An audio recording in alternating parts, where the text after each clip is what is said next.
So why? I can't sleep, so what better to do? I mean, I don't have work for 12 hours, so. But to read scary stories. Ghostly. By Audrey Niffenegger. That's the name. Ooh, the candle burns brighter for that name. Ghost stories. Ghost stories. Tell us what you want to hear. Of course. Gotta represent the elements while we're doing scary stories. Now, if only this one would grow as well. Today we're going to read The Open Window by Saki. Let's set the mood. My aunt will be down presently, Mr. Nettle, said a very self-possessed young lady of 15. In the meantime, you must try and put up with me. Frampton Nettle endeavored to say the correct something which should dully flatter the niece of the moment without unduly discounting the aunt that was to come. Privately, he doubted more than ever whether these formal visits on succession of total strangers would do much towards helping the nerve cure which he was supposed to be undergoing. Can't read. I know how it'll be, his sister had said when he was preparing to migrate to his rural retreat. You'll bury yourself down there and not speak to a living soul, and your nerves will be worse than ever from moping. I shall just give you letters of introduction to all the people I know there. Some of them, as far as I can remember, were quite nice. Frampton wondered whether Miss Sappleton, the lady to whom he was presenting one of the letters of introduction, came into the nice division. Do you know many of the people around here? He asked the niece, when she judged that they had sufficient silent communication. Oh, hardly a soul, said Frampton. My sister was staying here at the rectory, some 4 years ago, and she gave me letters of introduction to some people here. One moment, my scary music has ended.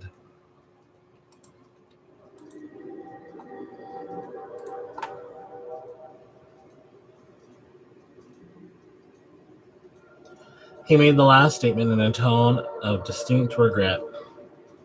Then you know practically nothing about my aunt, pursued the self-possessed young lady. Only her name and address, admitted the caller. He was wondering whether Miss Sappleton was in the married or widowed state. An undefinable something about the room seemed to suggest masculine habitation. Her great tragedy happened just 3 years ago, said the child. That would be since your sister's time. Her tragedy? Asked Frampton. Somehow, in this restful country spot, tragedy seemed out of place. You may wonder why we keep the window wide open on October afternoon, said the niece, indicating a large French window that opened onto the lawn. It is quite warm for the time of year, said Frampton, but has that window got anything to do with the tragedy? Out through the window 3 years ago to a day, her husband and her 2 younger brothers went off for their day's shooting. They never came back. In crossing the moor to their favorite snipe shooting ground, they were all 3 engulfed in a treacherous piece of bog. It had been that dreadful wet summer, and the places that were safe in other years gave way suddenly without warning. Their bodies were never recovered. That was the dreadful part of it. Here the child's voice lost its self-possessed note and became frighteningly human. Poor aunt always thinks they'll come back someday. They and the little brown spaniel that was lost with them, and walk in that window just as they used to. That is why the window is kept open every evening till it is quite dusk. Poor dear aunt, She has often told me how they went out, her husband with his white waterproof coat over his arm, and Ronnie, her youngest brother, singing, Bernie, why do you bound? He always did tease her because she said it got on her nerves. Do you know, sometimes on still, quiet evenings like this. Ooh, got caught up, heard a sound behind me. Um, do you know, sometime on still, quiet evenings like this, I almost get a creepy feeling that they will all walk in through that window. She broke off with a little shudder. It was a relief to Frampton when the aunt bustled into the room with a whirl of apologies for being late in making her appearance. I hope Vera has been amusing you, she said. She has been very interesting, said Frampton. I hope you don't mind the window open, said Miss Sampleton briskly. My husband and brothers will be home directly from shooting, and they will always come in this way. They've been out for snipe in the marshes today, so they'll make a fine mess over my poor carpets. So like you menfolk, isn't it? She rattled on cheerfully about the shooting and scarcity of birds and the prospects for ducks in the winter. To Frampton, it was all purely horrible. He made a desperate but only partial successful effort to turn the talk to a less ghastly topic. He was conscious that his hostess was giving him only a fragment of her attention, and her eyes were constantly straying past him to the open window and the lawn beyond. It was certainly an unfortunate coincidence that he should have paid his visit on this tragic anniversary.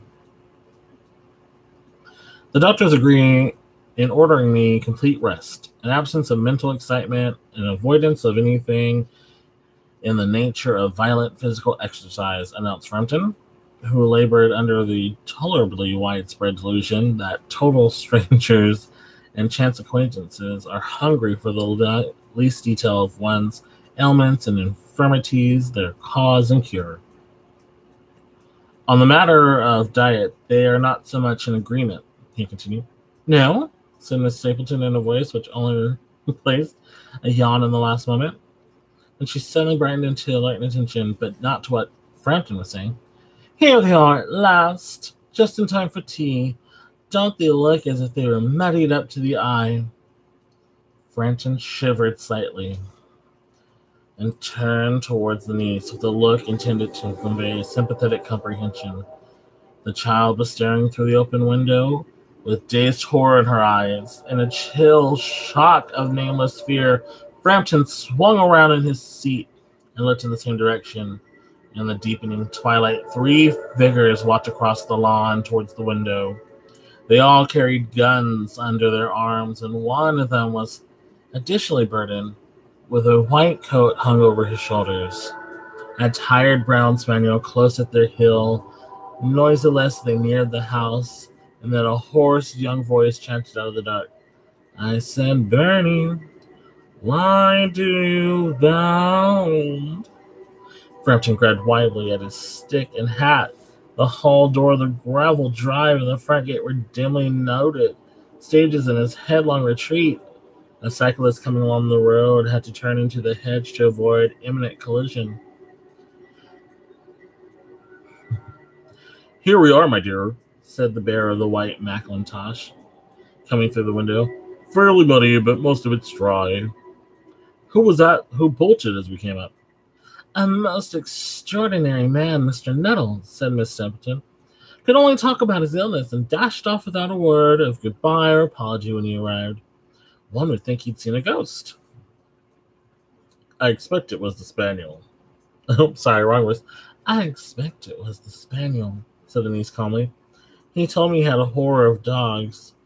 He was once hunted into a cemetery somewhere on the banks of the Ganges by a pack of pariah dogs, and had to spend the night in a newly dug grave with the creature snarling and grinning, foaming above him. Enough to make anyone lose their nerve. Romance as short notice as her was her specialty. What? Hold up. Got the music. Excuse me?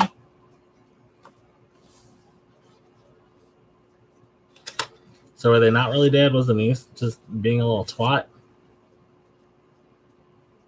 Hello? How's this a ghost story? Okay, I'm a little disappointed in you, Ghostly. I mean, I got it at half-price books for nearly nothing.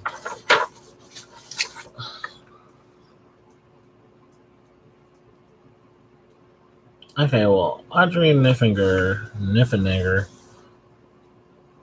is the one who illustrated and put this book together. Let's see if she has any. I don't want to read, like. Oh.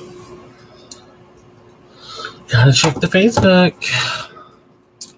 Speaking of Facebook, if anyone wants to join in on our scary ghost stories, let's get spoopy. Anyways.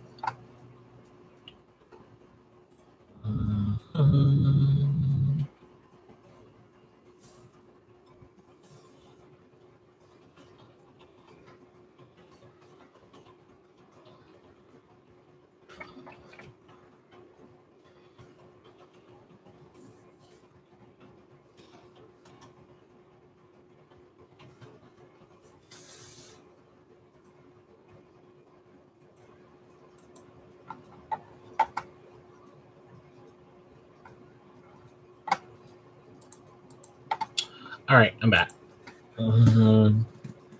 She has Secret Life with Cats on page 19. Let's go. I want something scary. I mean, my room is spooky and all this hair.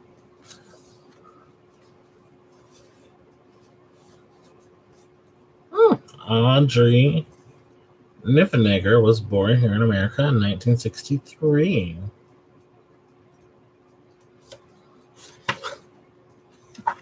Okay, let's do this.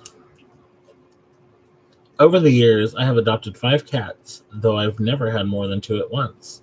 It would be a mistake to get carried away.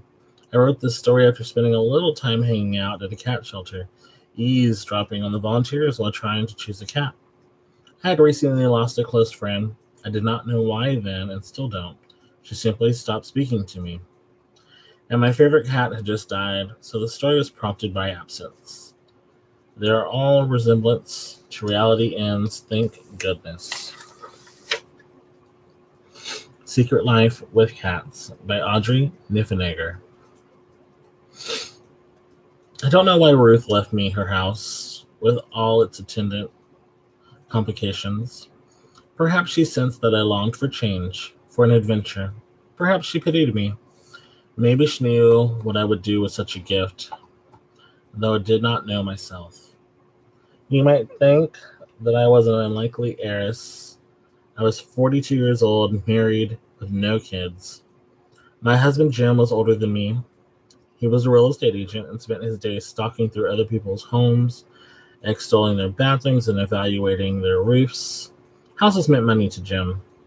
When I met him, he was a tenure-track professor in the anthropology department at Northwestern University. He was 35 and I was 20. I sat in the front row of methodologies of urban ethnography, I guess, entranced by his easy, confident lectures, his Burke Brothers suits, his longish brown hair and sensual green eyes. I'm not gonna lie, dark brown hair with green eyes is gorgeous. He was studiously pale in those days. His hands had never held a hammer, much less a pneumatic staple gun. He gave me B+ for the semester and asked me out the last day of class. I'm not a terribly practical person. I was not an asset as faculty wife. I was too shy, pretty, and had a knack for blurting out non-seculars to full professors. In the 3rd year of our marriage, Jim was denied tenure, and a year later, our health insurance was gone. I was diagnosed with ovarian cancer. Debt piled up. Jim taught part-time at Chicago City Colleges and began selling real estate. At first, real estate was a stopgap. I would lie on the couch in our tiny South a vast apartment, bald from chemo and ravenous from steroids, and Jim would sit with my bloated feet on his lap, wearing his Century 21 vomit yellow jacket. He'd tell me stories. There was the two flat with the racing pigeon empire on the roof, the illegal apartment in the basement of a house full of Haitian tenants who followed Jim and his buyer from room to room but never spoke a word. Jim began every story the same way. Beatrice, you've never seen anything like it. Possessions of the sellers, their bad taste, bad habits, their misconvenience notions of what might attract buyers. These fascinated Jim in much the same way that the subjects of his ethnographics once had. I don't know what ethnographics is, but I'm going to look it up after this. He sold his first house, and we gloated over the commission. Even though it went directly towards hospital bills, Jim was hooked as any gambler. He stopped teaching and sold real estate full-time. Every house sold was a triumph. I got well, we became solvent, and then we became well off. At the time, Ruth bequeathed me her home. Jim and I had been living in a spacious Victorian on Judson Avenue for 10 years. We had relentlessly improved it. We remodeled the kitchen and the bathrooms, rewired, re-roofed, added a gazebo and a family room, moved and expanded closets, punched new doorways through old walls. Sometimes when I got up in the night to go to the toilet, I got lost. The house was Jim's baby. It was beautiful and ravenous, and he tended to it with the same solitude he once lavished on me. The houses he sold fed the house we lived in. As our house became sleek and lovely, I began to fade away. I have aged as pretty as blonde girls do. My pink cheeks are too red. My hair is shot with gray. My blue eyes are pale and watery. My skin is chamois soft, and there are lines on my face from frowning. My hips have spread. My veins have made dark spots in my legs. When Ruth left me her house, all these things were only beginning to happen, and now they were well on their way. Now I don't mind, but at the time I was unhappy, because I knew Jim hardly saw me when he looked at me. I couldn't be the mother of his children, and so I had become the mother of his house. I was in charge of keeping the house. I washed its windows, vacuumed its floors, waxed it, painted it, and helped choose wallpaper for it. Jim made a point of consulting me about the house. Would I like stainless steel appliances, overstuffed crate and barrel leather chairs, Chinese or Persian carpets, rosewood shoe racks?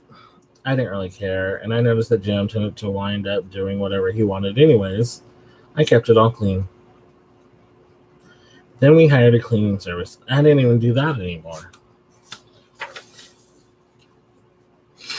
I met Ruth at the Happy Cat home, and I realized that this is ironic.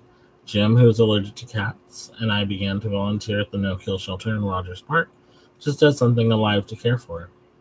Ruth had been a volunteer for years. She was the first person I met there. The reception room was cinder block ugly and clean. It was full of scratching posts and carpeted cat perches. There was a desk, a folding chair, a bank of filing cabinets, and a chintz couch. Siamese named there was one cat in the room, asleep on the couch. He was a Siamese named Reginald, who lived at the shelter. Ruth sat at the desk and filed out paperwork with me. I drank coffee out of a styrofoam cup and looked at her while she asked me these questions. You have cats at home? Actually, no, my husband's allergic. I had a cat when I was a child. Ruth was small, sharp, and quick. Her face was heart-shaped, and her eyes were dark.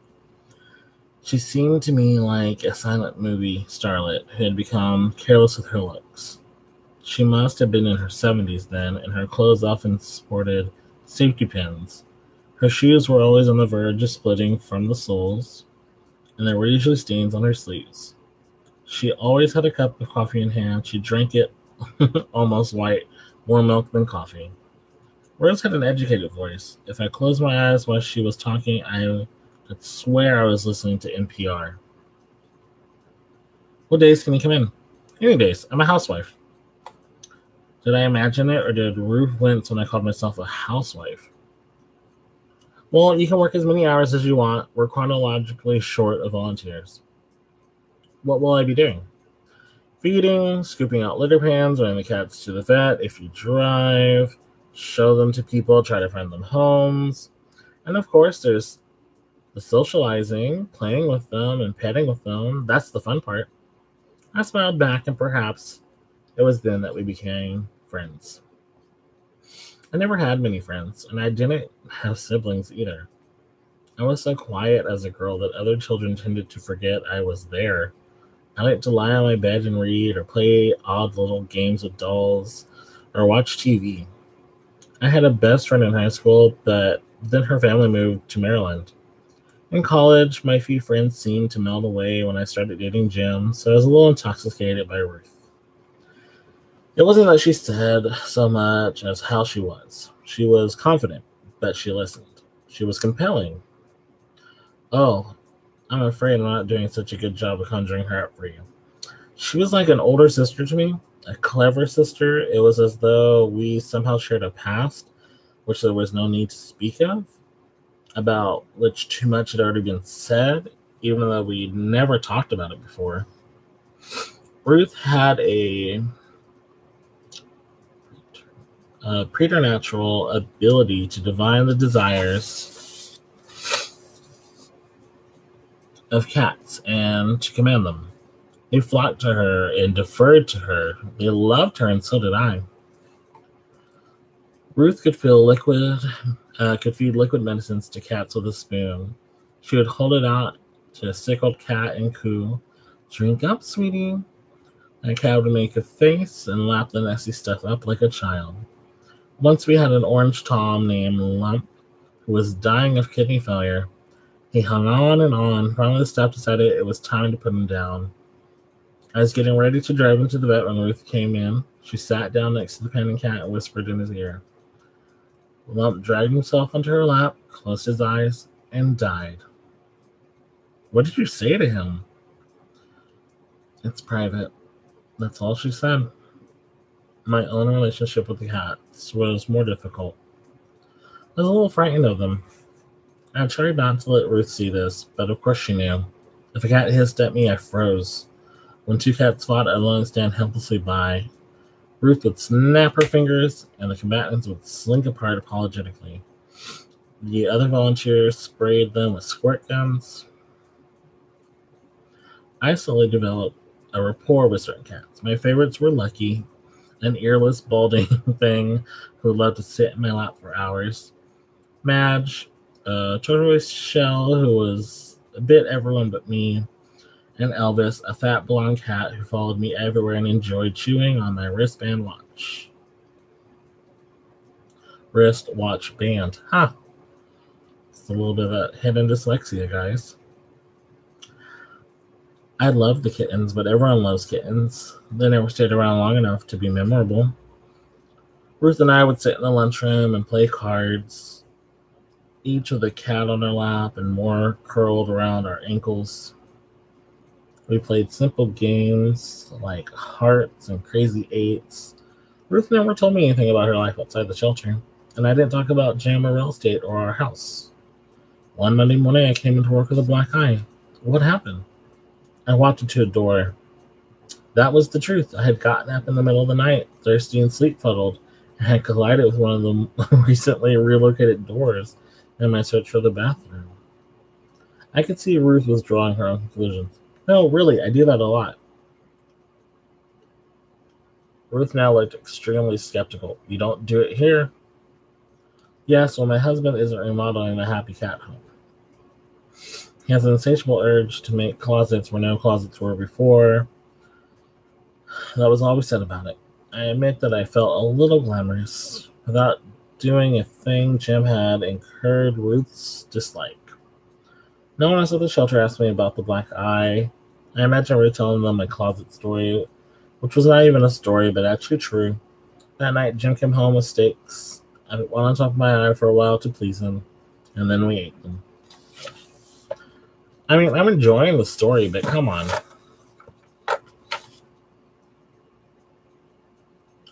Haunted houses, spectral chills, and of course the odd cat. In this volume, Audrey Niffenegger, best-selling author of The Time Traveler's Wife, oh, that's why I know that name, has brought together her selection of the very creepiest, weirdest, and wittiest ghost stories around.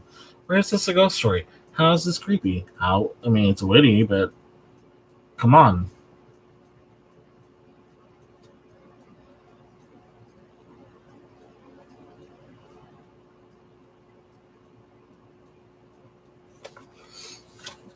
Um,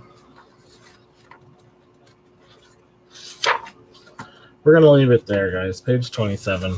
I want something scary. We're telling scary stories before I get off this live stream.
High Beams.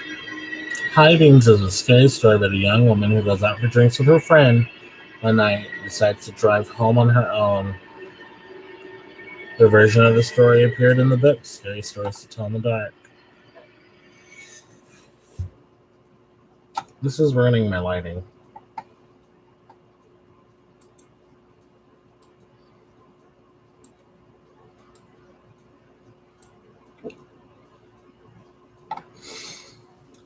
As a woman drove down a deserted highway, she noticed a lone pair of headlights quickly approaching her car from behind.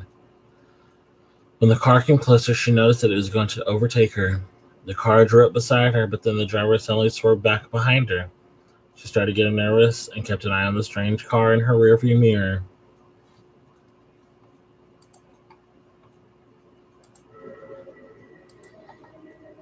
He pulled up dangerously close to her rear bumper and began flashing his high beams at her. The headlights dimmed for a minute, but the high beams flashed again, and the car behind her surged forward. The car followed her very closely, and on tight curbs over hills, he would flash his high beams on and off. The frightened woman struggled to keep her eyes on the road and fought the urge to keep looking at the car behind her.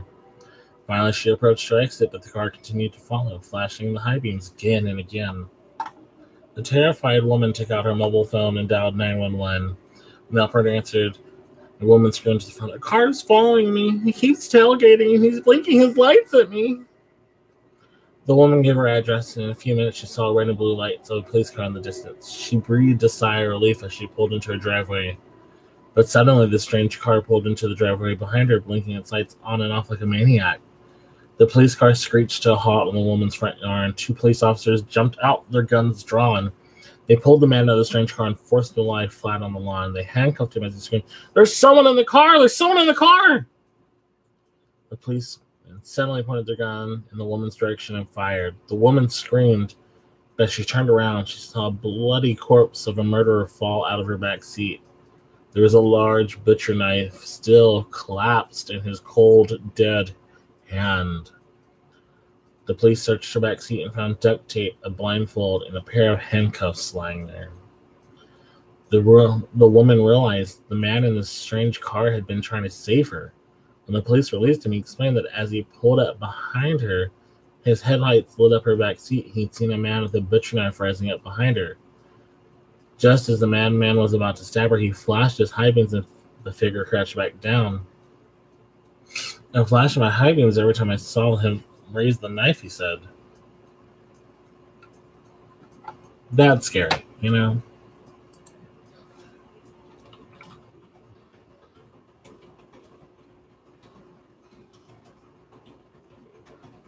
That's gonna be fine.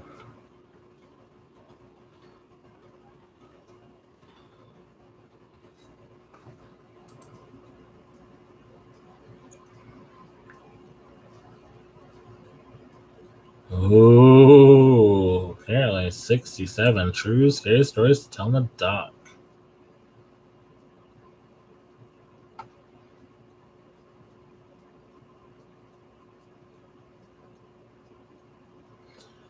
Pig mask. Our old house was on a corner, and in lieu of a backyard had a side yard with a small deck that wrapped around the back. The dining room had patio doors that led out the back, and we would have barbecues and such back there. When I was about 14, we had only one desktop computer and one laptop for the family. My brother and I would fight over the desktop. That's where Diablo 2 was installed. And so I would use the laptop to write music. One particular night, my brother had a friend over, and they were downstairs doing whatever. I was in the dining room on the laptop. As I wrapped up in my writing, I didn't pay much attention to my surroundings. I heard a knock at the patio door, which startled me. I looked up, expecting my brother or his friend. The basement had a door that led to the back deck as well. Standing at the door and waving was a person. Couldn't tell the sex or age, wearing a Halloween pig mask. Thinking it was my brother, I mouthed, "Good one," and gave the person the finger, and they walked away. As soon as I left, I went downstairs to give them shit, and to my surprise and dismay, they were both sitting on the couch playing PlayStation. They swore up and down it wasn't either of them, and there was no way one of them would have had time to get downstairs and unmask before getting on the couch. To this day, I have no idea who it was that knocked and waved. No, I'm running. If that shit happens, I'm out. I'm fucking out.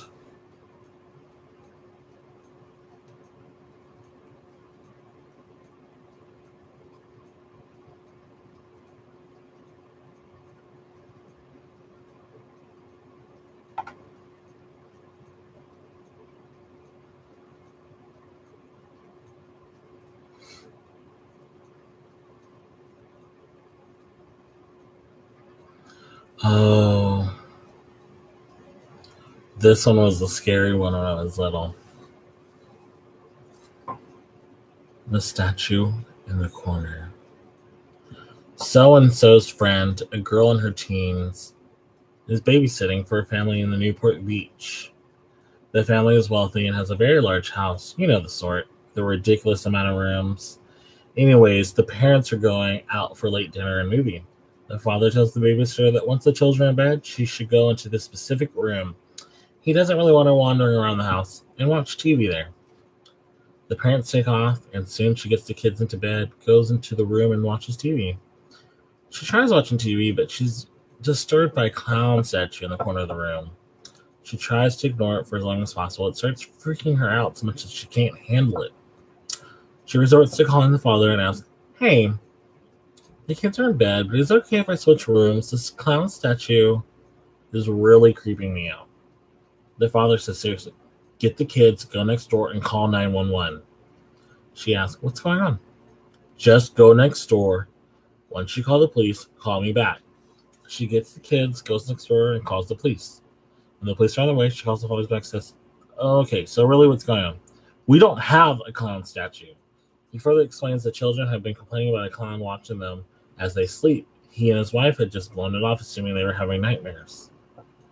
The police arrived and apprehended the clown, who turns out to be a midget clown. I guess he was some homeless person dressed as a clown who somehow got into the house and had been living there for several weeks. He would come into the kids' room at night and watch them while they slept. As the house was so large, he was able to avoid detection, surviving off their food, etc. He had been in the TV room right before the babysitter came in. When she entered, he didn't have enough time to hide, so he just froze in place and pretended to be a statue.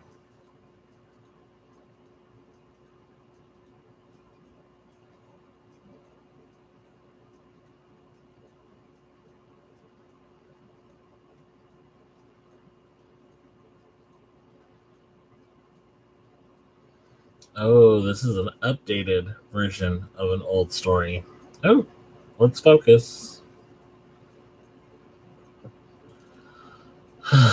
Something terrible happened to a 10-year-old girl who had braids. The little girl had been wearing her braids in a ponytail for the longest time, and apparently the braids were old, at least 2 to 3 months old, and the mother never took them down to wash or let them air out or anything. Anyway, the girl had been complaining to her mother about having a headache for about 2 weeks, but her mother just brushed it off, assuming that she had hit her head against the wall or something. Well, one morning, the child again complained to her mother about having a headache while getting ready for school. Again, the mother brushed her off. When the child got to school, she told her teacher that her head was hurting. The teacher assumed the braids were too tight in the child's hair and attempted to lift the ponytail down. When she removed the hairpiece and let the braids loose, there was a spider in the child's hair.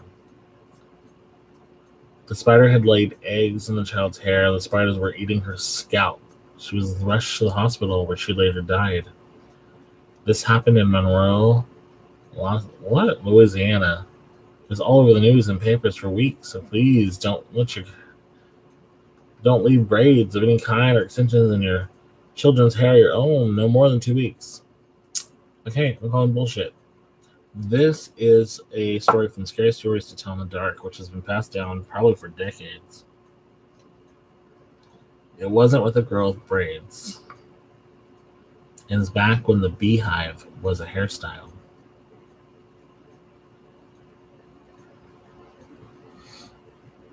Back when you had the beehive, you didn't wash your hair regularly. You had it set with various things. Some used eggs, some used gel, some used different things. Well, that hair is all pulled up and wrapped around. And the girl had been complaining of headaches and itchiness and all sorts of ailments. The doctor could find nothing wrong, so he sent her home. Later that night, she was taking a shower. A spider had gotten into her beehive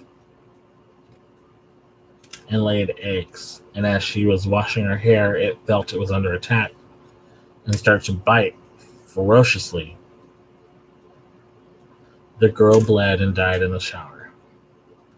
When her mother found her, she could see the spider on her scalp, still protective of its babies.